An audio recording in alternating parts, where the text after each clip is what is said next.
Hey everyone, it's Craig. And Katya. And you know what we want to tell them about? Hawaii Five-0 is having a sale on pilgrim hats. That's right, and pumpernickel. Pumpernickel bread is so underrated. That's why I choose rye. And that's why I like to go check out my options on patreon.com/Katya and Craig. That's where all the relevant tea is spilled, as it were, and not to mention certain facts that can be used as receipts upon dragging a person, tearing off their wig, going off, snapping. Snatching. Absolutely. Spalding. Oh, Spalding Gray her. Drag her, monologue her. Diane Wiest her. Oh my God. Ellen Barkin her to death, hunty. Barbara Hershey. Oh, who Hershey? Who was she? Damn. Find out all that and more on patreon.com/Katya and Craig. Because what do we have there? We got the bonus episodes? We got bonus episodes. We got extra episodes. We got exclusive episodes. We got firewall pay through non-standard secret episodes. We got movie clubs. We got anti-movie clubs. We got fish and chips. We got haggis. We got deals and deal or no deals. And we got Howie Mandel's OCD pay-per-view comedy hour. That's right. Absolutely. All that and more, plus listen to questions. So listen, go there at patreon.com/Katya and Craig. Now that we have that all taken care of, let's listen to my chat with Phi Phi O'Hara, conducted at Whimsically Volatile New York headquarters #1 back in April. A Russian ballerina, stomping on a bureaucrat, a perky suburban housewife who just got into scat. It's whimsically volatile. Let me do my intro for you. Yeah. Okay, great. Dear listeners, on this episode of Whimsically Volatile, we have the queen who brought you 365 days of drag, who somehow just missed out on Miss Congeniality on season 4, and the biggest fan of the practices and procedures of RuPaul's Drag Race. Please join me in welcoming Miss Phi Phi O'Hara. Welcome. That was quite an intro. And very accurate too, right? I mean, you know, you're very vocal about how you're just such a stand for the show. You couldn't bring yourself to come to the reunion for drag for All Stars 2. I was just too giddy. I didn't know what I was going to do with myself. I had to leave. So. Right. It's hard to know if you're going to be able to behave yourself when you're so excited for something. Exactly. Yeah.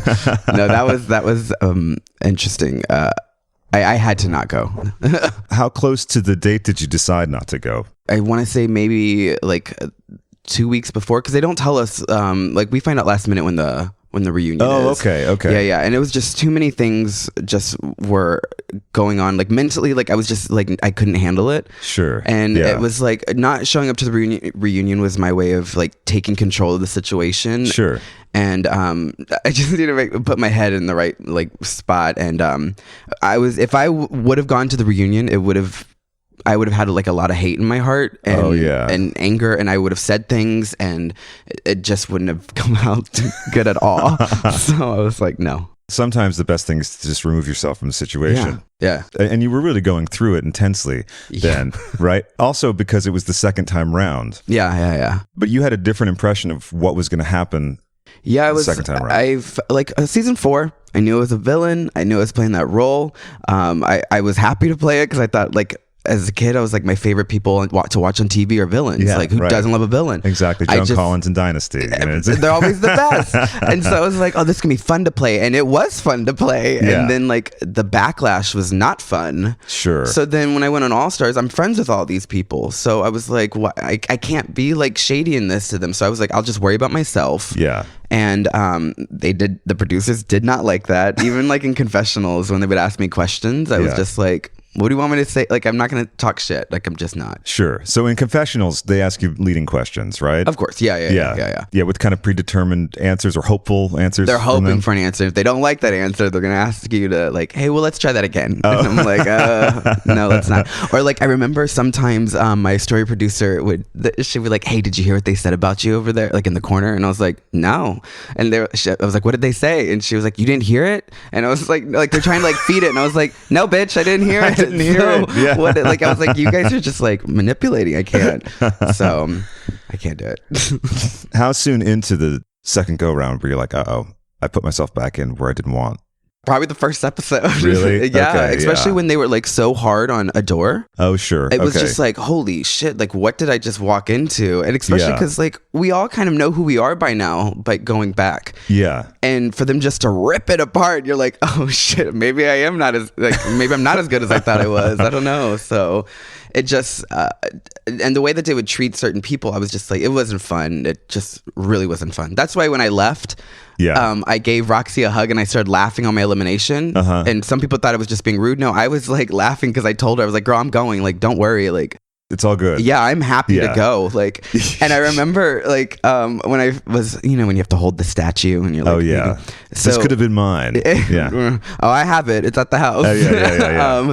But like, I remember what I said originally was like, no, I'm good. I'm happy with everything I showed. I want to go home and have sex with my husband. Like, I'm ready. And they were like, we can't use that. And I was like, well, I don't know what you want me to say. Like, I'm actually ready. Right. Yeah. Right. This is actually how I feel. Yeah. I'm done. Thrilled to leave. And Yeah. so, I'm grateful for the show. I really, truly am. Yeah. And I wouldn't be traveling the world. I wouldn't have met all the people. I wouldn't have all the money I have now if it wasn't for the show. I just wish that when like I was really going through it mentally and the death threats and I was like breaking down at like the airport crying, and it was just like it was a really, really hard time for me, and nobody reached out to me to like from the show except to tell me to like, hey, we'll give you money to stop talking. Really? Yeah. And I was like, absolutely not. Right. I mean, what are you going to do? You're in this state where you're being basically harassed constantly. I'm like bullied every day by a show that preaches everybody say love, and no one's protecting who is in this cast and in the show. And it was just a letdown. And that was the whole part of All Stars 2 that got to me, because I trusted these people, and it was my fault for trusting these people. That's their job, is to manipulate the story and get what they need to do. I felt it's my just job as a stupid. producer of this show too. Just Well, I get it. Like I get it, and to get the answers and all this stuff, I totally get it. It was just I felt stupid for believing. Like these people would wine and dine me and take me out, and I'm like, oh, we're not friends. And so I just felt duped. Yeah. Well, that's the worst kind of feeling. Also, when you put your trust, especially in someone the second time round, you feel so betrayed by yourself. Yeah. And the other people. But that feeling of like, oh my God. And then you worry, do I not have like a good sense of character or of judge of, other people's intentions? It's a whole journey, I'm sure, that you went through. Yeah. So that was why I just kind of like took myself out. And then like I focused a lot on Jeremy afterwards too, because I was like, I have to get back to who I was before Fifi. Yeah, and you were very insistent for a while, right? And maybe you are still, that you only wanted to be addressed as Jeremy. Am I right in that?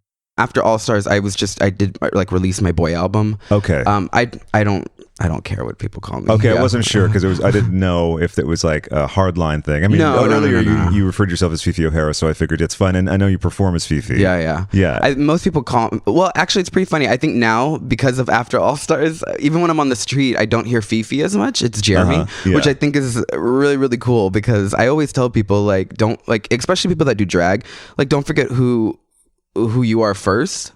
Yeah, because absolutely. I feel like so many people, and I get it, they create this character because they're lacking something else, or they feel like they need something else in a different department, so they create this character to fill that, but they get lost in it. And I was like, you wouldn't have this character without yourself. It always reminds me of David Bowie going through it with Ziggy Stardust, because he like lost his mind. He shot to fame, and then hey, he looks like Ziggy, and you get right? lost in that character the entire time. Exactly, yeah. So, and when you say maybe the characters are allowing you to have something that you didn't have or go somewhere, what do you think it was that Fifi allowed you to express or embody that maybe you were either afraid of or had trouble accessing? I mean, before, like Jeremy was actually pretty shy and like I felt like I couldn't say what I wanted to say. Yeah. Maybe because of my like childhood and my like abusive dad. Like I always had to watch what I had to say. Oh, sure. But with Fifi, I could say whatever. I could do it on the mic. I could say it, and everybody would either laugh or have a good time or would get a reaction. But it wasn't anything bad, and I just felt like powerful. Absolutely, yeah. And so, I mean, now I've combined, and like I'm older now, so I just don't care anymore what people think, and which is good. Yeah, no, it's great. It feels great. Once you can integrate all these pieces, right? I'm gonna quote RuPaul. Well, you are the biggest RuPaul fan, so it makes sense. Well, she was saying, if you harness all this stuff and be the best you, like then you're basically the most powerful being. And I think that's absolutely true. So and I feel great. The things also that you're sometimes maybe afraid to express, especially with the background like you mentioned, once you can get on the other side of that, it's suddenly really liberating and almost addictive. Like, okay, no, I'm going to be my full let's see self. what else I can do now. Yeah, exactly. So if you don't mind talking about it, so you said you had an abusive dad. Yeah. And where did you grow up? In Texas, San Antonio, Texas. San Antonio, Texas. Yeah. So I'm guessing that the climate was a little bit conservative. Oh, yeah. I remember the very first time I could vote, I didn't vote for Bush. And my parents were so mad. Wow. Like, they were so mad at me. And they're like, how could you do this? And I was like, because like he's an idiot. Like I don't understand. Like how can you do this? Yeah, like, right. And I mean, I think that's like when they kind of knew like, okay, this one's gonna be a problem in the family. Because I started to speak my mind and I realized like I had a voice and to use it. And I think a lot of that happened too when my parents split, because my mom always instilled that confidence in me. Oh, that's good. And was like, no, do it and say what you need to say. Right. And then my dad was the one that was like, no, this is how it's gonna be. This is how we vote. This is how we eat. This is how everything. Yeah. It's very hard to have someone shutting you down all the time. Yeah. And I imagine that some of that stuff gets triggered later on when either the bullying starts or there's people telling you that you suck or whatever, just based on a show, especially when it's this embodiment of everything that you're trying to liberate.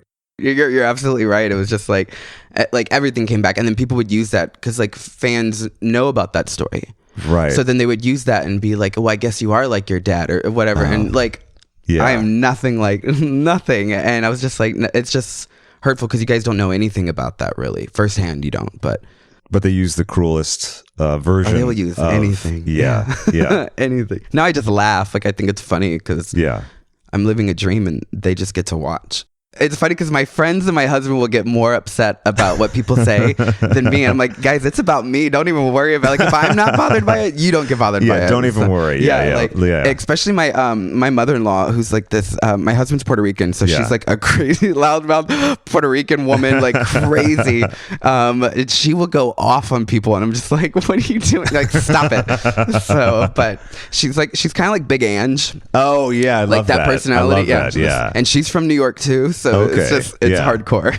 And I love it. Like, absolutely. So you grew up in San Antonio, and around the time that you didn't vote for Bush, you're starting to feel yourself and have a voice and everything. Yeah. So did things get a little tighter at home, a little bit more fractured in terms of the relationship with the family? Not with my mom. I mean, but not with the mom. My parents split when I was 16. Yeah. And so, but my mom remarried when I was 17, and then she left. So I dropped out of school and I had to work full time. Doing what? I worked at a grocery store, and then I went to Banana Republic. So I had 2 jobs. I didn't have time to go to school, so I needed a roof. I needed to pay these bills. Sure, absolutely, and survive. I was living out of my car for a while. I remember I didn't have money to eat. So this is actually a true story. I didn't have money to eat. And I used to call like Jack in a Box and like Whataburger and stuff. All these like food chains. And I'd be like, hey, I talked earlier to, and I'd make up some name for a manager and be like, they messed up my order and they said to come by and pick it up. And they'd be like, what? Like, oh yeah, sure. I guess just come in. But that's how I would eat. I would lie to get food. And so when people sit there and have this, like, think they know about somebody, and it's like, they look at me now and they're like, you never had to struggle for this. I was like, you guys have no idea. Like, I've been homeless, sleeping in a car, stealing food from Whataburger. And I was like, you have to put these schemes together just to eat, you know? Like, I think we've all been there. You know what I mean? I believe most of us. And you have to get real creative, you know, or something like you're just like, well, you know what? I could just walk in and take that and they're not going to notice. And because I need this right now. I remember one time working at Starbucks years, I don't know, what age was I? 19 maybe. Really broke. And I figured out how to like, I'll not charge for this one and not charge for that one, and then just rolling up the money in my hand, like shimmying it in my hand, and then stuffing it in my sweater. Well, I mean, you know, that's some magician shit. Well, you're calling the manager thing. That's way, I think, loftier than mine. Like I was just like trying to like, okay, I have to get this in my sweater and get out of here. Even my dad at that time wouldn't help. Like, so that's where that came into, because he was like, no, you wanted to do it your way, and this is how it's going to be. Like, I'm going to punish you for this. For like my views and being gay. Like, he hated that I was gay. Like, and when did that start to present? Oh man, when I was in middle school, I walked home from school one day and I found this magazine on the way home walking, and it was like a Playgirl magazine. It was it had all these naked men in it, and I was just like, oh, I'm in heaven. And so I had this a great magazine. Yeah, the articles are amazing. So I had like this like journal in my house, and I took the pictures from there and I put it in the journal. I was writing about it, and my dad found it, and I remember I came home one day and it was just already laying on my bed, and I was like, oh my God. Like, I was just like, my heart was just like, I was so scared. And like, when I tell you, he like literally beat the shit out of me. He like literally beat the shit out of me. And like, he had me on the bed and he was choking me and he was like, I will have no faggot in this house. And I was just like, God. So it was just like, I can't be here. It was a lot. It's a lot. That's very heavy. I'm sorry to, you went through that. My sister's there, my mom's there, but if they jump in, then they get hit. And it's just like, I can't. And the part that broke it was when my parents were getting a divorce, like the part that made me just run away. My parents were, when they were getting a divorce, we had to have supervised visitations with my mom, and I never understood why. I was like, she's not a dangerous why, what's going on? And then he was telling the court like all this stuff, like she was doing drugs or she was partying and shit, like all this stuff. And he would actually ask people, like his friends, to come by and like terrorize the house. And he was like, it's your mom and her crazy friends are like trying to like mess with us. So like made us think like our mom was crazy type of thing. And I needed glasses really bad one time, and he would not get them from me. So I reached out to my mom, and I was like, "Hey, I know things might be a little weird." And she was like, "What do you mean?" And I was like, "If you can't afford it or anything," because I didn't know what she was doing. I was like, "It's cool, but I really need glasses to see." So she took me to an eye doctor. I got my glasses, and my dad found the receipt and went like berserk, and he tried to fight me in the house. And I remember I just slammed the door, locked the door. I called 911. And like they ended up coming. He busted in the door, and he this is the day of my birthday, by the way. Oh my God. He gave me a concussion and put me in the hospital. Jesus. And that was I ran out the house like completely bloody, ran out the house down, and I hid by a middle school down the street. And my girlfriend at the time, I like called her and I was like, I need you to come get me now. And that was like the point that I was like, I can't do this anymore, I have to leave. And I felt so bad because I left my sister there. My sister was crying like, don't leave me. And there was nothing I could do. I was like, come with me. What can you do? You know? And so, and then later on, my sister ended up leaving too, because she was just like, she actually got into a fight. My dad threatened to kick her out because she screamed at a cockroach. This is not a lie. Oh my God. A cockroach. And like started throwing her stuff out the door. And then she was like, fine, fuck you, and hit it. When the divorce happened, he got custody? No, they were fighting for custody. Oh, okay. But she moved out. So she was fighting for custody. But then it ended up being just shared custody because I went with her and my sister stayed with my dad. Sure, okay. And so it wasn't until later that, once I was an adult. It didn't matter. And I remember when we were at the courthouse too, and they're like, when they gave custody of me to my mom, my dad was there and he was like, I don't want him. I want nothing to do with him. And I was just like, she was cool. Thank God. It's work. But I'm really bummed out about that. See you. Bye. It was, but that was such a freeing moment. Like, oh, it felt so good. And like,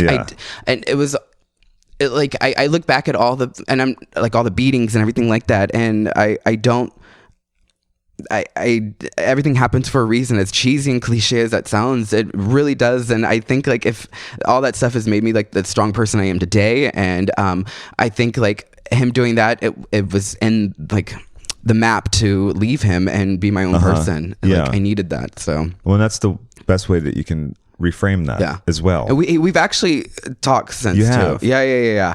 And for the longest time he would message me and he would he'd always put blame on somebody else. Sure. Always. And so I wouldn't respond. I was just like, you don't get it. Yeah, right. So I'm not going to waste my energy right now. Right. And then like 2 years ago, he wrote me an email, and it was the first time he ever apologized. Wow. And he accepted responsibility for everything. And it was so weird because I was like, I've never heard, he's never apologized. Like, this is weird. Yeah, right. And so I called my mom and I was like, I think I'm gonna talk to him. I was like, I'm gonna be like almost 30 at the time, and I was like, I'm gonna, like, what do I have to lose? He hasn't been here, so if it doesn't work out. At least I said I tried. So I messaged him, and it's been slow, but like we've been talking and everything, and he was just saying like how he doesn't understand the whole being gay thing. And I told him, I was like, it really isn't for you to understand, it's for me to understand and know and live and stuff. And I was like, you just need to worry about that your son is safe and that he's taken care of and he's okay. And I was like, and that's all I would hope for. Sure. And so but we've been talking and everything, and that's great. Yeah, that's really remarkable, because it didn't. Yeah, I wouldn't have predicted it from the story. Didn't either. But it's been great. So yeah. And how's your mom? She's good. She lives in Georgia. Yeah, it's great. She works so much. I keep trying to get her to come out to New York because she's never been. So, but.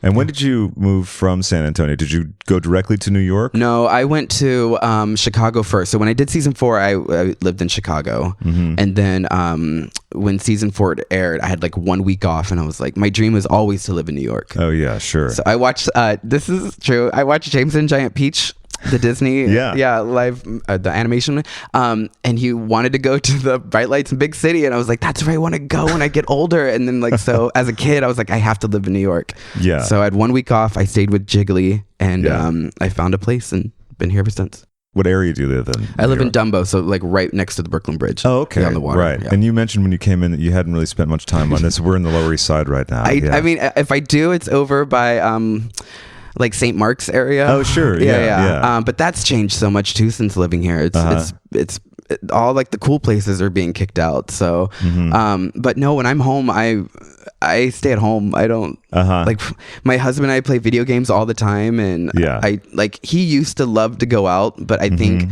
he sees now like how exhausting traveling is. Oh yeah. It's just he used to be like, I don't understand why you're tired. You're getting home. I was like, you don't understand. And then he started going with me, and he was like, I need a nap. And I was like, exactly. I was like, traveling will take it out of you, even if it's time just zones and everything too. Oh my God. Yeah.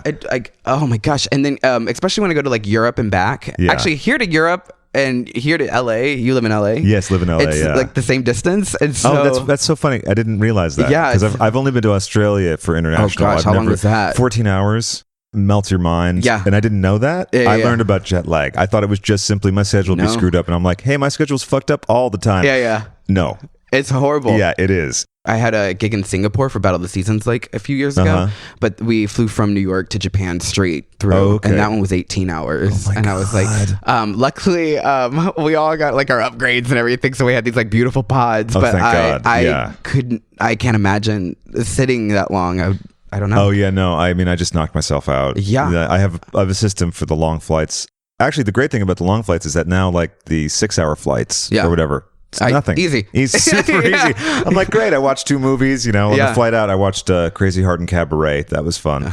The guy next to me, I noticed after a while, was just staring at the menu. I thought he was like asleep. The actual fold-out menu. No, the TV menu. And I was like, oh, this guy's really sleeping hard. And I turned, and he was awake and just staring, and he wasn't wearing headphones. I was like, that's that's interesting. Yeah, that's a state of zen I could not get to. So, what age did you move to Chicago? My early 20s. I might have been like 23. Yeah. And what was the drag scene like there? It's changed so much. It's so funny. When I was there, it was like top 40. Like that's all it was. Beyonce Gaga, which is also when like Beyonce came out with her little Sasha Fierce, and then Gaga had her Monster Ball. I mean, it was a hot time for them. Totally. And so, but that's all it was. And then I left to come to New York, and the drag scene just completely changed. I didn't know of Kimchi and Tricks. I've never heard of these people. Sure. Yeah. So I was like, where did they come from?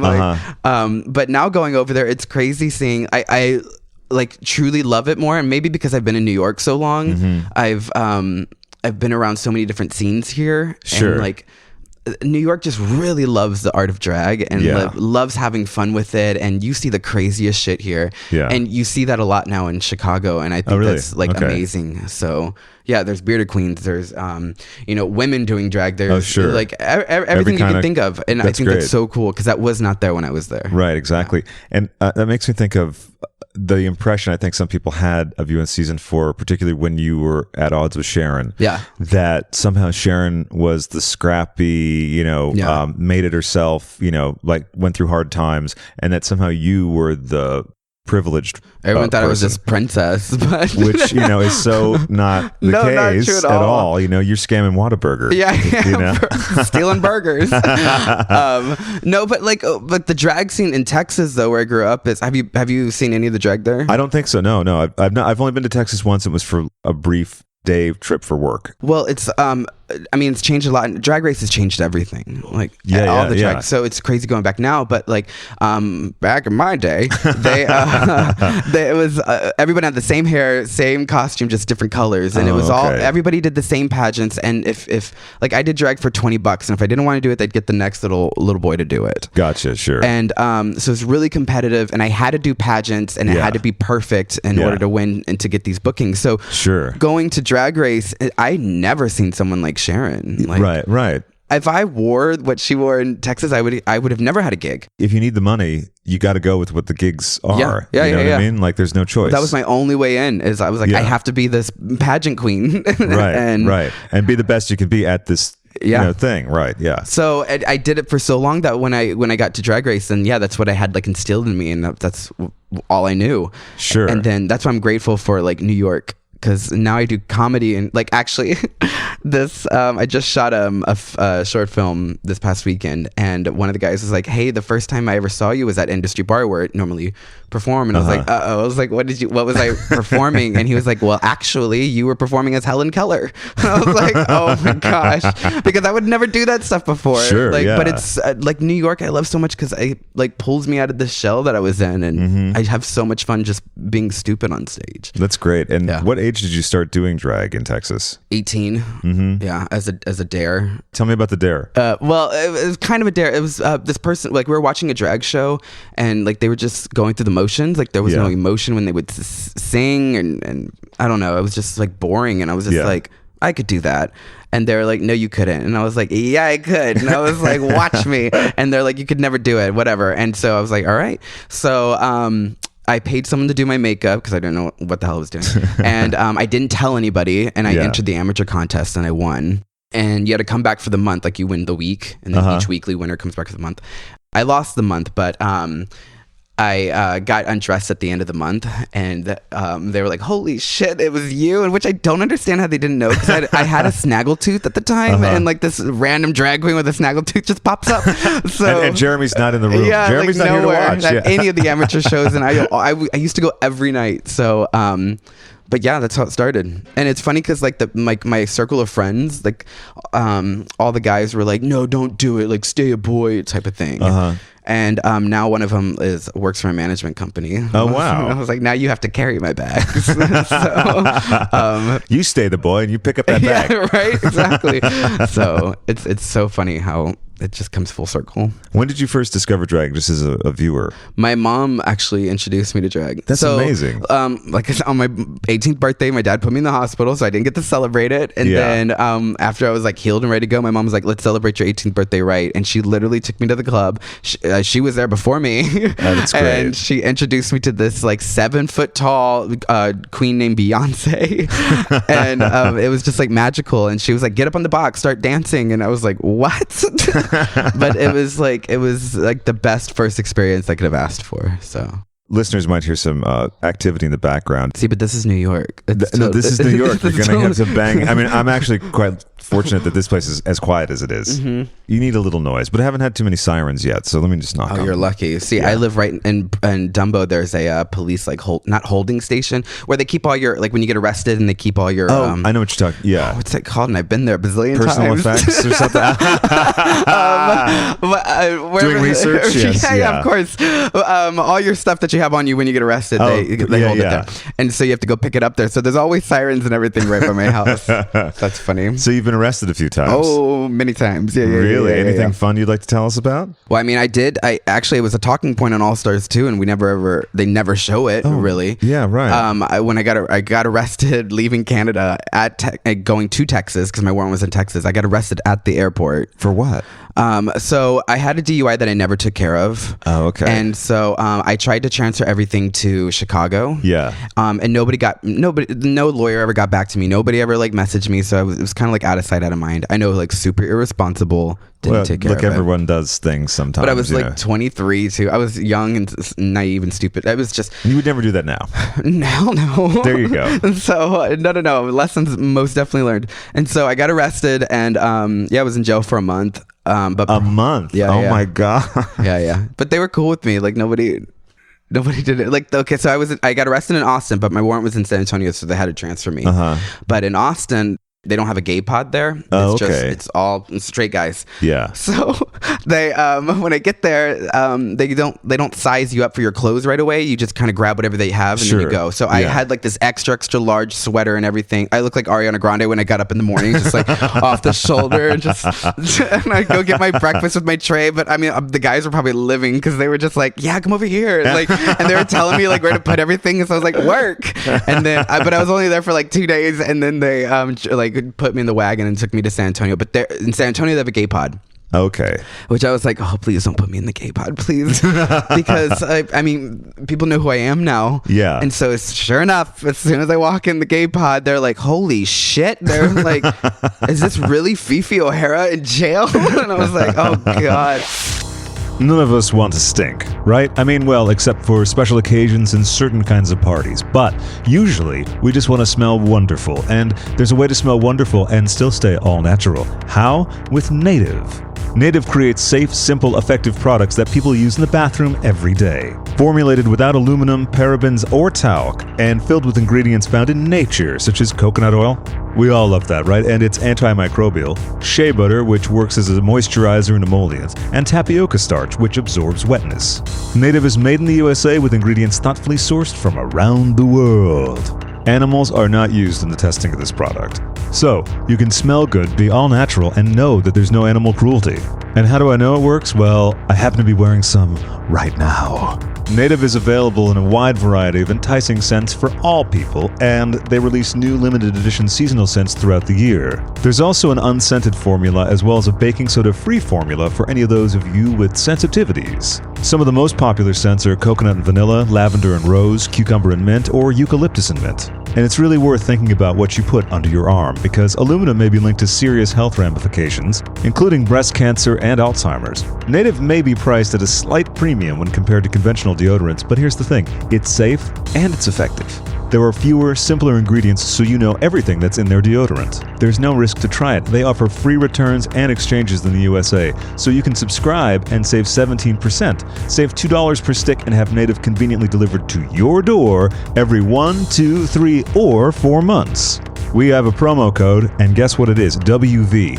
Very shocking, but it's WV, and you can get 20% off your first purchase at nativedeodorant.com. So use promo code WV during the checkout and get 20% off your first purchase.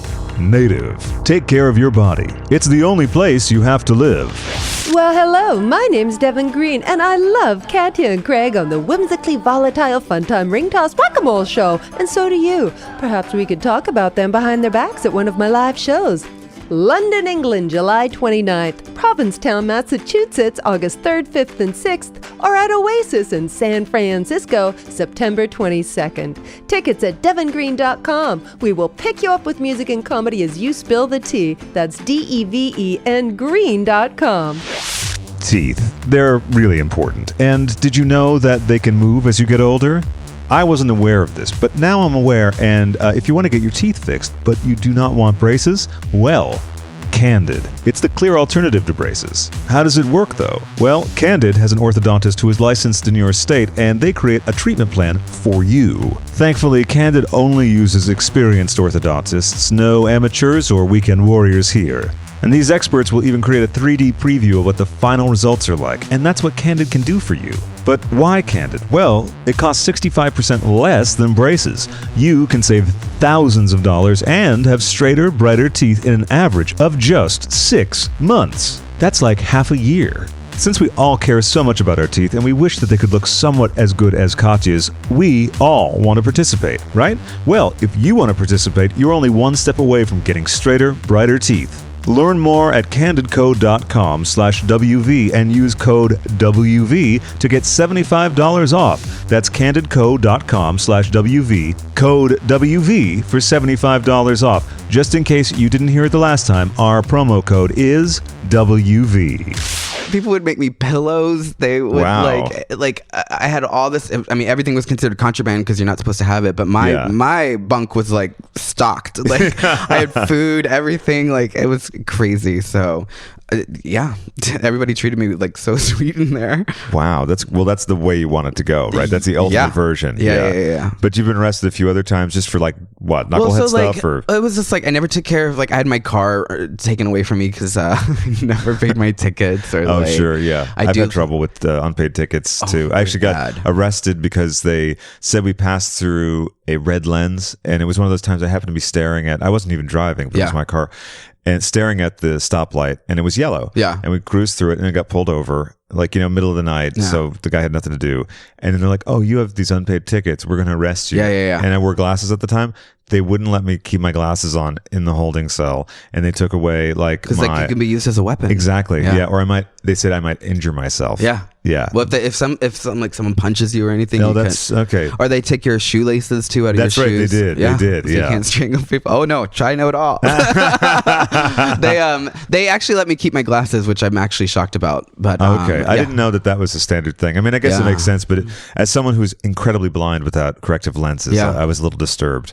Oh, that's funny because I that's what I told him. Like I was like, I can't see without my glasses. So, yeah. So they let me keep them, but maybe because I wasn't like in a protective pod too. Like, maybe I don't know. That could be I do know that they give at least in San Antonio they had like special like goggle glasses for people. So maybe like they switch them out afterwards. That makes sense. I don't know. And that's the longest time you've spent in jail. That's why I didn't do All Stars 1 because they asked me to do All Stars 1. Yeah. But at the time, like the production company went through a change with background checks, whatever company they used, which did a more thorough check. And so when they did All Stars 1, the background check, it popped up and they were like, well, we can't put you on because you have this. So if you can take care of it, then we could do it. Okay. And I was like, well, I'm on tour. I'm not going to go turn myself in right now. Yeah. Then I got arrested and it was all clear. And then they're like, immediately they're like, we want you on All Stars 2. Okay. And then we talked about it so much. Rue and I talked about it like with our walkthroughs, everything. Really? And yeah, nothing was like ever shown. And I was like, all right, cool. But that probably would have made me like likable. Well, I think, absolutely. I think there's the narrative. There's so many things that we're hearing about now that people, I haven't heard about. Yeah. And it's, I mean, I liked you anyway, but. Thanks. How did you come up with Phi Phi O'Hara? It was Phoenix from X-Men because I'm a big old comic nerd. Okay. That's why I have her on my arm too. Oh yeah. But it was Phoenix O'Hara, and it was another thing about like my childhood. Like she went through a lot trying to figure out herself, and then she rose from the ashes and everything. Mm-hmm. And she's also a person that has like a good side and a bad side. Sure. But when she harnessed all that power, she's like the strongest X-Men in the whole universe. Yeah. And so I just related to her so much. Like there's a good and bad side to me, and I just have to anybody, to everybody. Absolutely. Yeah. But it was Phoenix O'Hara.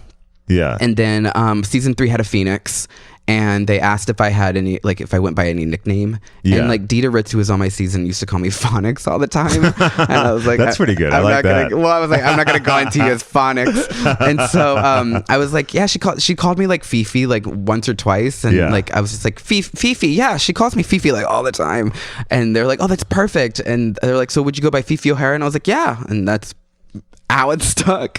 So, but I like it. I always tell people it sounds like a little bitchy Pomeranian. Like, it does. Yeah. It does. And I'm tiny, so it works. So it's funny because now sometimes some of the names I'm like, okay, that sounds like another queen. So on the new season, it takes me like 2 to 3 episodes to get it. The season was hard. Season 11 was hard for me. I was like, yeah, what? Who? now I'm good, but at first I was like, and then everybody spells their name so different now that I know. There's like a lot of O'Haras in general, and now there are. Yeah, exactly. There's so many. I'm a little confused. Yeah. No, I'm right there with you. Yeah. So, do you have any favorites on season 11? I'm really into Evie. Yeah. I mean, I love Vanjie, but I've worked with her so many times already before. So sure. Like even as a person, like Vanjie's just great. Like, she's insane. But I love watching Evie because she reminds me of Sharon. And I think Sharon did something so amazing for the show and changed the audience completely. and they haven't had anybody like that to bring new people into the show since Sharon, and I think Evie would be great for that. And I love Nina. I think Nina's great. Brooklyn too. So, sure. Yeah. I think the season's really, really good. I've heard like mixed reviews, but I happen to like it because I feel like everyone's just batshit crazy and like everyone is a loudmouth and like I don't know. I think it's great TV. I agree with you. I love the season. I was a little confused at first just because it was so close after the last All Stars. They're like shooting them out too fast. I really feel it would benefit from like at least 6 weeks in between something, at least 30 minutes. Yeah. Something. Yeah. And I feel bad because like the girl, like we used to have like a full year to reign, and now like yeah, you're right. And now it's just like boom. Now we're on. I to don't the even next, know what was All Stars, but before that was what's season 10 Aquaria. Yeah, right. See, like, yeah. That shouldn't be a problem. That shouldn't be happening, right? Yeah. It should not be happening. So they don't get their moment to like shine and stuff, and I think that's like upsetting. Right. And then I think they're doing 12 now, so it's like I imagine, right? I know they were that's right. I remember seeing the earlier. casting, before season 11 and then even they're dropped. doing UK. Oh, actually, I think they're filming UK now. That's what they're doing. Yeah. I'm really interested for that. Have you seen Drag Race Thailand? No, I've heard it's unreal. It is. I'm gonna say it. It's better than the American version. Wow. Okay. And I love it because so they just the winner was just crowned. Do you want me to tell you? Yeah, sure. Okay. No. So that's fine. Angela Young is she's the first trans winner of Drag Race. Oh wow. Yeah, and like I posted her performance on my Twitter and my Instagram, and I was just like bawling, crying because it was beautiful how she was just like the story of these attackers attacking her and breaking her apart, and then like ripping her of everything. Like she comes out, she shaved her head for the performance and everything, and then at the end she beats the attackers and she was like, I will win. And it was the most beautiful, like chilling performance, and I was just like but like the runways are insane. One girl lit herself on fire on the runway. Candy lit herself on fire. It was insane. The one that won, Angeli, she changed genders for one of her for one of her runways. I was just like, this is insane, but it's so good. Is that available on the World of Wonder app? Did they put that up there, or no, is it just on YouTube? It's right now it's just through Thailand, and like I have to find links to sure, do it. Yeah. But I can send you something. Oh, I'd love that, please. And they have captions and everything. But what I love about it too is it reminds me so much of like how the drag scene really is. Okay. Like they're really catty and they'll say shit to each other, but it's from a place of love. You know what I mean? Sure. Yeah. Like especially when we're backstage, we talk so much shit to each other, but like it's all out of fun, and that's how that show is it's just like, I don't know, maybe it'll change once production goes up and everything, like but right now it's so amazing. So I'm looking forward to seeing that. You have to see it. Yeah. And in terms of your relationships with the people that were on season 4, how are they? Oh, I talked to everybody. The only people I don't really talk to, and it's not because we don't talk, is like the queens that left earlier. We just kind of like grew apart. But like sure. There's like nothing bad going on like in there. And even with Sharon. No, Sharon and I are really good friends. Okay, good. And then we shot her a video for Battle Axe too. Oh, right. Yeah. Which was originally actually, I don't know if people know this or if I'm even supposed to say it, but it was supposed to be. We can check, and if not, I'll. Yeah. Well, it was supposed to be Sasha originally. Oh, okay. Yeah. And then for whatever reason, I don't remember, Sasha wasn't able to make it.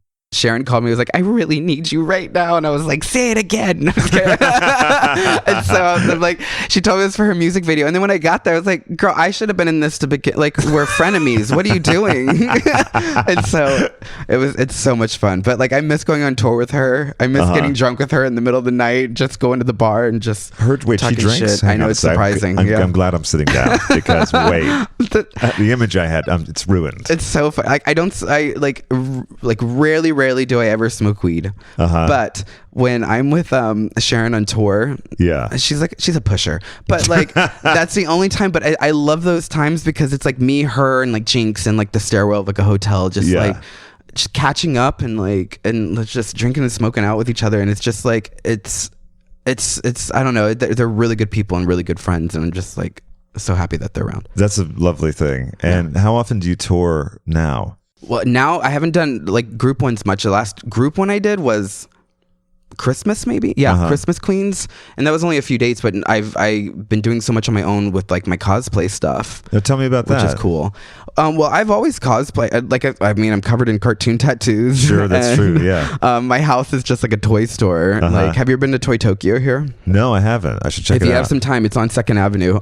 Perfect. Yeah, it's okay. like a block down, but it's just a huge like toy store of just like vintage toys and everything and collectibles. But that's what my house is, and luckily my husband's the same way. But that's a good thing. Yeah, no, it's a good thing. Thank God. But I mean, kind of like it's New York, but like New York is so small that like we collect a lot, and so like, and we have 2 dogs on top of that. Oh, really? And I literally went from a 3-bedroom to a 1-bedroom with like when we got married, and so everything's like condensed. So. And when did you get married? A year and a half ago. Congratulations. Yeah, thank you. You're welcome. We actually, okay, well, hold on. So, so back to, cosplay. I was cosplaying forever. And like, as a kid, I would read these comic books of, especially X-Men. That was where I started, where these freaks and weirdos, would get picked on, and they found like their family, which is so much how like the gay community is. Right. Absolutely. And so, like whenever someone would put me down or my dad would put me down, I would get lost in these characters and then feel strong again. And, so I would dress up as these characters because that was the closest way I could become that person. Yeah. And so I cosplayed forever and ever and ever. I didn't do too much when I did like pageantry stuff because it was always the same, like get on up to like dance songs. I guess I could have did it as a cartoon character. I don't know. But I didn't do too much then. And then when I went to Chicago, like I started playing a little bit more with it. After Drag Race, I was like, you know what? I'm just going to do it. I'm just going to have fun and bring these characters to life. And then it like took off and I was like, oh yay, like people are loving it. So now I get to like do what I love and like people are loving it in return. So again, another example of like fully embracing your passions and like going for it. I mean, I think like it's true. Like when people see you having fun, then they want to have fun with you. And that's what people want to see. So, and I'm being authentic to myself. And I think that's what people enjoy. Agreed. Back to your husband. When did you meet? We met on season 4 premiere. Oh wow! Morgan we met at the Riverside, California, at this really shitty bar. Shout out to VIP. They're a sponsor, so no, it's a shithole, but I love that shithole like so much. Like it's a really small bar, but they treat everybody there so well. Yeah. Like it was like my first performance as a Drag Race girl there, and it was me, Latrice, Chad, and Sharon. And I performed before Latrice, and I was doing this mix, and this really cute little Latin boy came up to me and tipped me, and I was just like, so this is a good gig. I like this. Yeah, I can get used to this. So he tipped me a $5 bill, and I went back, and then like I was just like, oh, there's this really cute boy in the audience, and then Morgan was like, well, now you're gonna be famous, so like you can have whoever you want. And I was like, I'm not doing that. And so she was like, no, seriously, like if there's any boy in here that you'd want, who? And I pointed to him. Well, it just so happened she knew who he was. Oh, okay. And I was like, oh, great. And so she brought him to me, and I was like, oh, no. He's like, just so you know, you took like the 5 I was also gonna give Latrice. And I was like, oh. He wasn't there for me at all. He was there for Latrice. God, that's so funny. And so like we were talking and everything, and like he was like really, really funny. We were trying to exchange numbers. I was like, but hey, can you like hold on 1 second? I want to like change into like a boy real fast, because I was trying to like, I don't know, have some game. And I went back to change, and I came back as a boy, and he was like, all right, well, I gotta go. And I was like, oh. Yeah. And then the next day he stood me up for like 8 hours, no joke. Oh my God. And I was like, all right, well, I'm going to go back to bed. Stood you up for 8 hours, meaning that he kept saying... He was supposed to meet me at like 6. And then like 8 hours later, he showed up at like 3 in the morning or whatever it was. Wow. And I was just like... bold. Yeah. And so I was like in my sweats, and I was like, I don't know. What do you want to do? And so, and because at that point I was over it. And he was like, well, let's just go to the beach. So we drove to Santa Monica Pier. And... there's seals that were, you know, crying out loud or whatever they were doing and making the sounds. And he was like, do you hear that? And I was like, them? Yeah. And he was like, those are whales. And I was like, no, babe, those are definitely seals. And from that point I was like, all right, he's mine. Yeah. So, but we've been together ever since. So. Oh, that's amazing. Yeah. Since you met your husband to be so early in the process, I guess you never really had to worry about, is this person into me, or are they into the fantasy of being with Phi Phi O'Hara? To be honest with you, the moment he said that $5 wasn't for me. I guess that's what that was a good that's what sign. did it. Yeah, that is a good sign. And the fact that he stood me up, I was like, all right, so he's obviously not like trying to like, he's not like a race chaser or something. Yeah, sure. So whenever he was around, it wasn't about drag. Yeah, it wasn't about that. It was about getting to know me. Yeah, and it wasn't like what's Drew like or what in the workroom. Did you guys? Yeah, he never asked about any of that. Never, and I thought it was cool. Something really cheesy, no joke, is so after that weekend, because the whole weekend in LA for all the press and stuff. Yeah, and then I performed at Mickey's. And it was before Mickey's changed their runway. Okay. And it used to be like the square platform. Right. Do you remember that? Yeah. And so, but on the side panels, there was no like white tape to show where the stage stopped. So I was dancing and I tripped and I fell backwards. And this is so cheesy. He caught me. Oh, wow. He happened to be sitting on that side. I had no clue he was on that side. And he caught me when I fell. And I was like, it's the stupidest, cheesiest story. But he did. It's very sweet. And it's a happy story, too. Because you really would have been really fucked up from that. Oh, yeah. So, but speaking of getting fucked up, we've talked about a little bit about booze. You had very early or late morning this morning. Oh, very, very, but no drinking or anything. I was just like high on life. Yeah. There was so I filmed this weekend. I did a short film called Unicorn. And so it was just a really long shoot day. I was in drag at like 5 a.m, and then we got home at like, I don't know, like 8 or something. Oh, sure. Yeah. So I was exhausted. So I like fell asleep as soon as I got home, and then I woke up. So my schedule was completely like backwards. Oh, yeah. So my assistant that was with me, she like stayed the night over and also fell asleep, but we were up the whole time just playing video games. So I actually went to bed at 9 a.m. this morning, and I had to be there here at 2. Yeah, or 3. Well, 3. So I woke up at 2. Yeah. That's fine. I had a late night as well, so it was good. Other friends were in town, went to Club Cumming, hung out and stuff like that. So but I got my coffee and I'm good. Yeah, same here. I got my tea. Yeah. Are you not a coffee drinker? I'm not a coffee drinker anymore. Really, I mean, I have it once in a while. Yeah, but it'll be like an iced Americano. Yeah, and I find my coffee tolerance has gone so down because I used to drink pots of it a day. Yeah. And then once I switched to tea, I mean, I drink gallons of it, it's a lot, too much probably. But if I have one cup of coffee, I'm like, whoa. I don't know why. It's maybe because I'm drinking so much of this other caffeine. I get like such bad caffeine headaches. Oh, really? Yeah, it's bad. My doctors actually told me to stop. Like I needed like slow it down, and I was like, but I can't because I get these horrible. They're the worst. Migraines. Yeah, I can't do it. So. Also, when you're just like sort of like, I feel like a wound down toy. Yeah. You're like, I gotta have something. Yeah. What is your coffee of choice? Do you do lattes or regular coffee? This is a triple vanilla soy latte. Nice. Sometimes I do a quad. So which is bad. I should not be having 4 shots of espresso in there, but whatever. Well, you know what I've done before? Years ago when I was videotaping depositions, I went in and I just said, give me 6 shots over ice because I had to go on this long, boring deposition. I was exhausted. And it was like a little too much. Like halfway through it, I was like, ooh, this is too much. But I had to just sort of grit my teeth and go through it. My manager does that. Like when we're on the road, I'm just like, how? And I drink a lot of coffee. I can't. Yeah. I also can't drink ice. I don't like iced coffee. Oh, really? Okay. Yeah, I will drink hot coffee in like 100-degree weather. I can't. That's funny. Yeah. And because it's so cold, especially with Starbucks, they fill the ice up to the top. So that's right. In reality, you're getting like less than a grande in that venti cup. No, I know totally. I was kind of frustrated when this is pathetic. It was in the middle of the night the other night, and I woke up because my schedule was screwed up, and I Postmated Starbucks, which is the ultimate lazy. I'll tell you after. Go ahead. Okay. And because I went down to the bodegas, it's a beautiful spot that I'm at. There's these bodegas. There's 3 of them within like 20 feet of the door here, but none of them had iced tea that wasn't overly sweetened. Yeah. And I actually was like, okay, I'll get a coffee. And then I pulled the lever and it was empty. And I thought, really? That sucks. I know, right? I hate that. And especially, I love like the bodega coffee. It's like my favorite. It's a special thing. Yeah. It's its own thing for sure.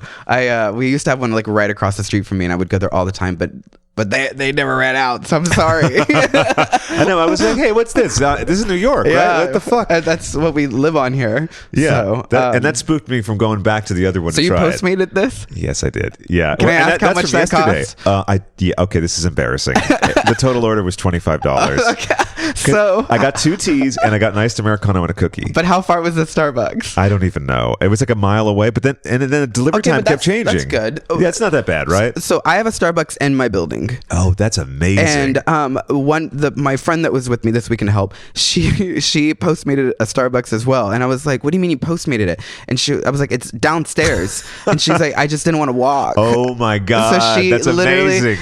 But the guy was so mad that we did that. He wouldn't leave it at the door or anything. He literally left with our order. I've had that happen. Yeah. With the Salt and Straw, this amazing ice cream place in West Hollywood, they always have these monthly flavors that they change. And it was the last day of March, and I saw that they had sea salt based ice cream with chocolate crack. I was like, I'm in. I got to have this.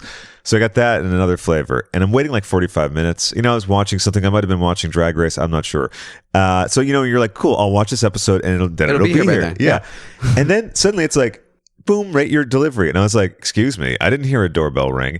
So the guy the person either showed up and someone else took it, or they just took it for themselves, which has happened once before with Shake Shack. That we actually accessed the security footage, and the Postmate showed up, got confused because I'm on the lower floor of the building. Yeah. The footage shows them going up and down the elevator, then just walking out. And the only reason we knew they were there is because the receipt had fallen on the floor. Oh. Yeah. And that was a Shake Shack, and it was late enough that when we didn't get the food, it was too late to order more. That was the real burn. You need to live in my building. There's a Shake Shack at the other end. Are you kidding me? No, oh my God, I don't ever have to leave my building. No, ever. It's one-stop shopping. You got everything. Seriously, it's on the other end. So, and having it there, you can try all the new stuff Shake Shack has without being like, well, I won't be here for a while. What's your favorite meal at Shake Shack? I mean, I normally get the double bacon cheeseburger is what I do. Or if they have chicken, I actually don't eat meat anymore. So I haven't had Shake Shack in a while. No, I haven't had meat since like November. So what made you change to vegetarian? Well, I did go vegan before, and I just liked it. I felt better. Okay, yeah. It's very clean, right? I just loved, and I loved saying I'm vegan, I won't eat that. Yeah, and pushing my eating habits on others. No, I love cooking stuff like when we have time to do it. Okay, and being like, no, this isn't meat, and someone eating it and being like, oh well, this tastes just like it. And I think that's like really cool. Especially in New York, it's really easy to eat like that here. But like when I go to like Podunk, Ohio somewhere, and I'm like, or have some fries.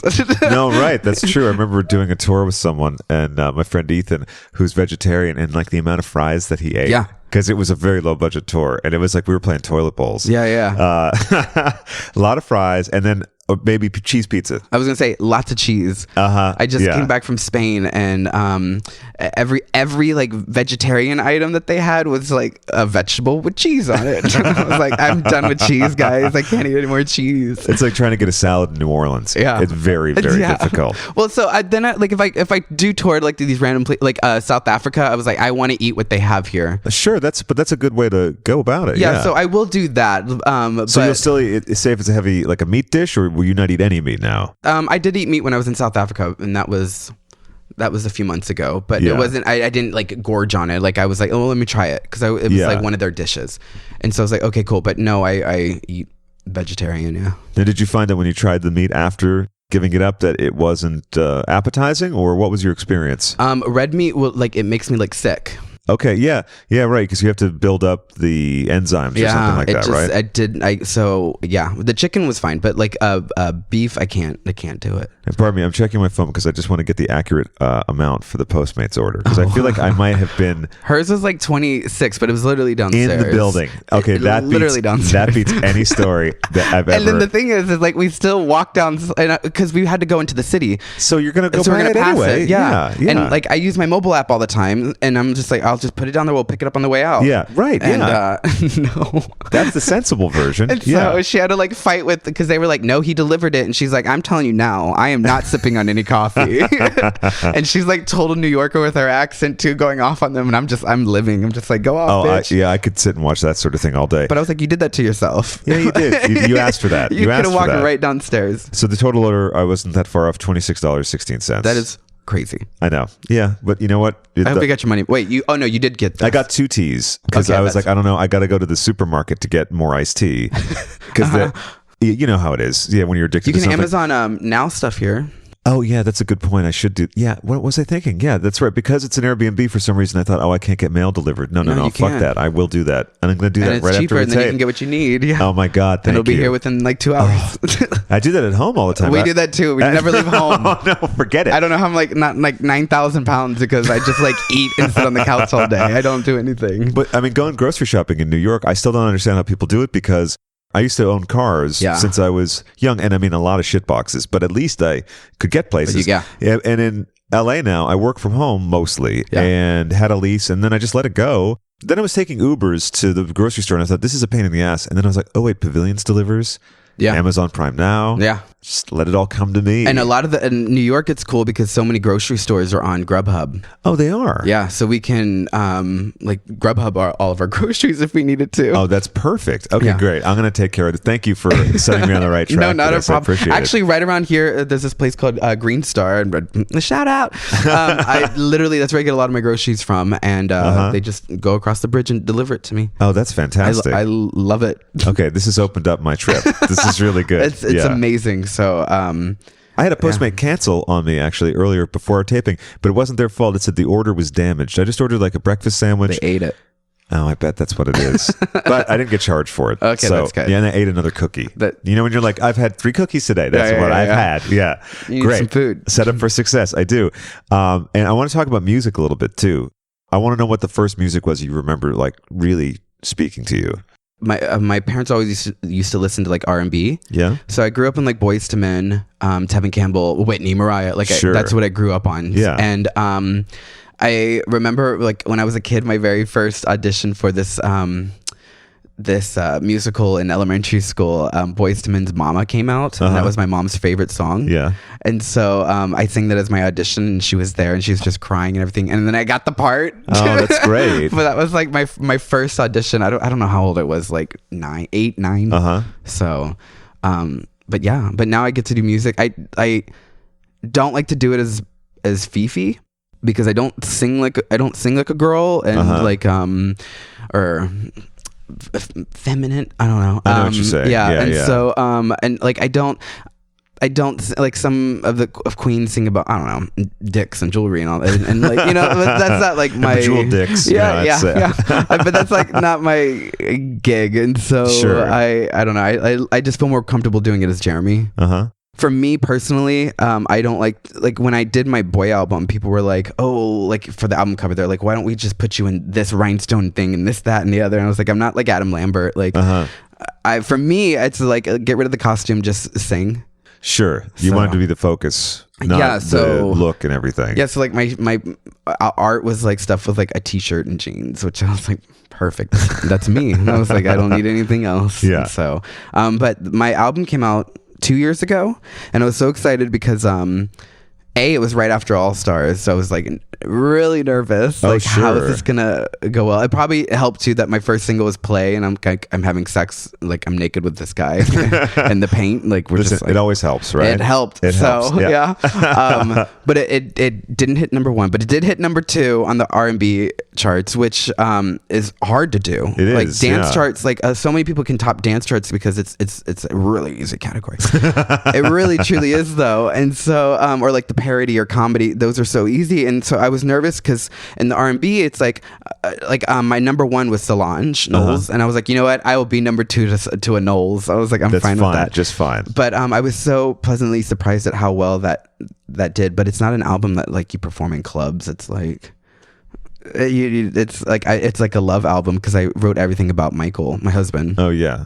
I am doing another album, which I'm really excited about, and I think the first single is going to be a Spanish song that I'm working on with somebody else. So we'll see. Oh, that's great. So, have you done performances of the music?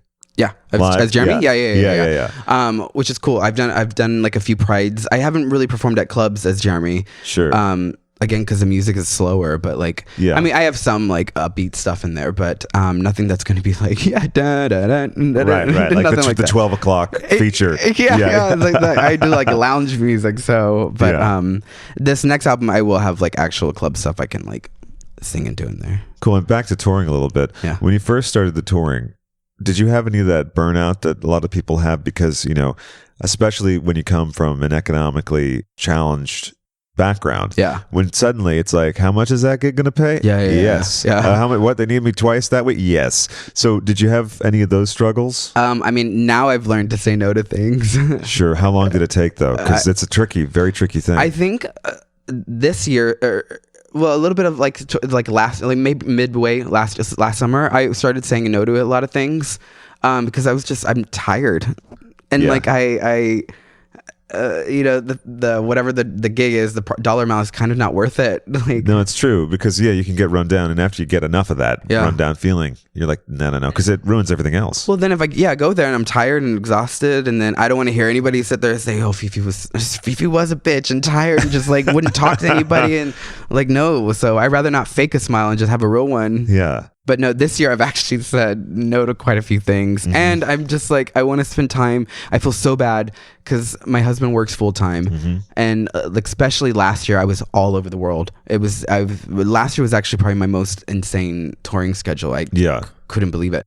So this year I was just I'm going to say no to a lot, and I need to be with my family.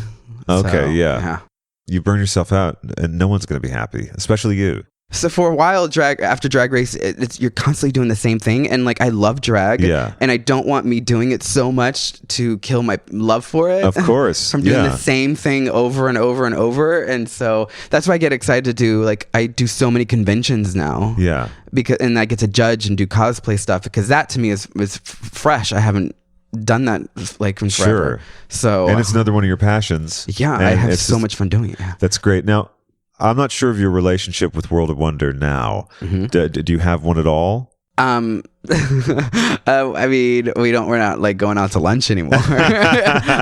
But we're cordial and we talk. And no vacations together? No. They just don't return my text. Oh. So no, we'll talk we'll go back and forth on social media and stuff. Yeah. And I've been there to the offices when I'm in town. So it's not persona non grata. I don't talk to the story producers that was on there, but they're not on the Christmas card list. No. Now, what about DragCon? I'm curious. Do you go to them, or will you go to one? Actually, so I haven't done, and I feel bad because this is my last New York one for a while. Okay, it might be my last one. Period. I don't know, because I'm switching over to Comic Cons and having my own booth at Comic Con. Oh, that's great. Yeah, and so I'm not going to do LA this year, which I haven't done in a few years. I feel bad. But New York I will be doing. And I did New York. I didn't do last year. I was in Spain. The year before I did, and I had this huge Pokemon booth. It was crazy. So the cosplay conventions are very much like DragCon. It's just cosplay stuff. Yeah, I mean, are you familiar with Comic-Con or anything? Yes, San Diego Comic-Con. So it's just like that. So I want to go to New York Comic Con or San Diego Comic Con and do those. But I've judged. I was in Spain to do their Comic Con over there. Yeah. I did Brazil's. It's just crazy because you get to judge all these people from around the world, right, and see their passion for creating this character. But my favorite part is the stories of it. Yeah. For instance, how mine was I used to get lost in this character. Sure. So to hear what theirs are is it's a lot of the times it's very similar. It sounds like there's a lot of moving stories going on. Yeah, and so plus it's just fun. You get to just be a nerd and dress up, and it's fun. But these people also make all their stuff, and since I make all of my stuff, and I'm just super crafty, I love watching people do it and learning from them too, and I think it's cool. It is cool. When did you start making your outfits? When I first started, actually no, I lied. When I worked at Banana Republic, they really wanted you to wear their clothes. Okay. But I couldn't afford that. Even with my discount, I couldn't afford that. Yeah. So I would make sweaters and stuff that look similar to what they had. Yeah, but I would start by altering stuff to look like theirs. Sure. And then when I started drag, my friend gave me a bodysuit. And I hated it. It was the print. I hated the print. Okay, but I loved the fit. Okay. And I was I would never wear this shit. And so I ended up taking it apart by the seams and laying it out on a piece of fabric on the floor and cutting it, and then followed the seams. Oh wow. Okay. So, and then hand sewed it. Yeah. And so that's how I used to start making my stuff. Then I started learning most articles of clothing are all the same shape. Oh, okay. Start from the same base, and then you build off of that. So, but yeah, now if I see it, I make it. Oh, that's great. Yeah. You have any favorite films?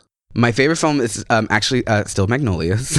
Oh, it's fabulous and they're movie. bringing it back to the movie theaters here. Oh, yeah, that's right. Yeah, so I'm really excited. I think in May next month they're bringing it back, so I'm really excited for that. We did a movie club episode for Patreon about Steel Magnolias. Oh, did you? It was my first time seeing it. Yeah. Wait, how long ago was this? Oh, only in the last year. Oh, my Brian and I. goodness. I'll send you the episode if you'd like to hear it. Yes, please. Yeah, Wait, yeah. did you love it though? Oh, I absolutely I couldn't believe I hadn't seen it. I mean, no one could believe that I hadn't seen it, actually. Yeah. You know, they were all like, wait, what, you haven't seen it? Like, you'd love this. Yeah. Because I've seen most of Dolly Parton's films and not that one. Yeah. And also, and Shirley MacLaine is so incredible in it. Everything. Everybody's so, yeah. And my husband makes fun of me because it's one of those movies that I will watch over and over and over and never get tired of it.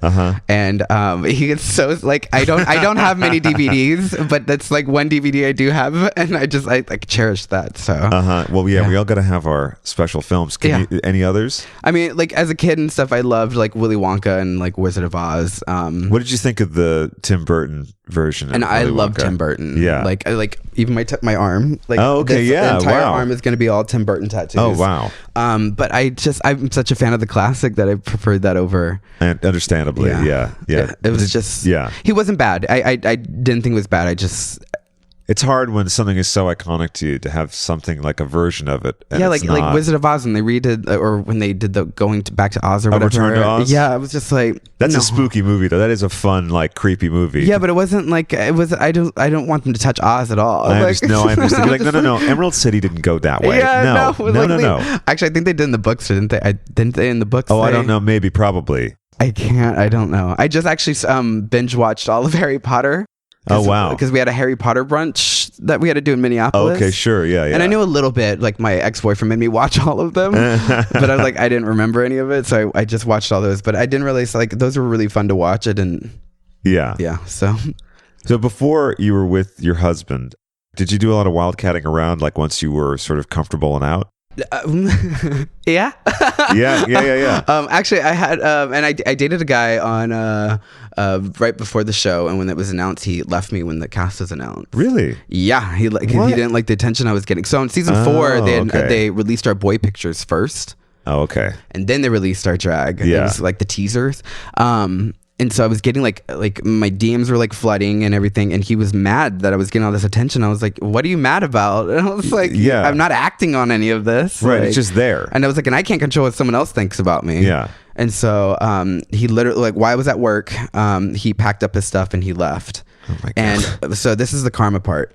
He's fine, but he got in a car accident when he left. And he totaled his car and lost all his stuff. Oh my God. Yeah. And I was like, Well, look, don't just leave someone like and that. I was like, Yeah. how could you do that? Like, I don't know, but he's fine. Oh, good. I'm glad to hear that. Yeah. But that's what I love about Michael too, is like, he doesn't care. Like, the shit I get in my DMs and like I'll show him and like we just laugh together. Like, he just thinks it's crazy. Yeah. So yeah, no, I was just curious because you've been with someone for so long. I didn't know if maybe you had a sowing of feeling your oats period. Yeah. But like, I've never been like I wasn't like a sleep around person. Like, Yeah. I always had a connection. I always dated people for like long periods of time. Like, it wasn't. Yeah. So in my when I was homeless though, like, I certainly hooked up with people just so I had like a couch to sleep on. Well, listen, it makes sense. You know, Yeah. I mean, you gotta have a home base. Yeah. Someone else's couch to call Whataburger. Just so I could like shower and that's and use their phone because I couldn't have phone bill or pay by phone bill. So yeah. Jeremy, I'm so happy that we could do this taping. Yeah, me too. And thank you so much for being on the show. And is there anything else that you'd like to cover that we haven't covered? We talked about a lot. We did. You know, we didn't talk about. You do a lot of charity work, don't you? I do. Yeah. Actually, we just signed up to do the AIDS walk again for. I have this group called Queens United, which we did the Puerto Rican benefit for or with. But we're teaming up again with AIDS Walk this year, and I think we have like Ginger. I think Trinity might come back again this year. Oh, cool. Yeah, it's really cool. I've always said that if you have a platform and a voice, you should use it. Absolutely, yeah. No matter what your views are, as long as you're speaking up on something that you feel passionate about, I feel. And it's not hurting anybody. But so I was like, I didn't realize how much power I had until the Puerto Rican benefit. Yeah. It's funny because like people don't believe, some people that watch the show don't believe like how I'm friends with all these girls. Uh-huh. Which I also think plays into people like, obviously she's not a bad person. She's friends with everybody. But like when I tweeted out and how many of the girls just like had my back for that and were like, let's do it. And so I didn't realize like how much power one person could have. And I think it was so cool that it was like used for good. And sure. So we were hoping to turn Queens United into a tour. Mm-hmm. We haven't worked out all the logistics yet, but we want to do that, and then maybe in each city donate money to like an organization, like an LGBT organization or something around. We wanted to do one for gun control just recently, but those are really hard to do. But hopefully something happens. That's great. Yeah. And any local charities around here that you work with a lot? I haven't done anything much here. Most of it's been out. But I would love to. I'd love the center here. I've done a lot of stuff with them, and not just not with Queens United, but like by myself. That's like one of my favorite things is LGBT youth, because I feel like they're kind of forgotten about. And, sure. And that's, I think, another reason why they're there too, is because they need their family and their support system.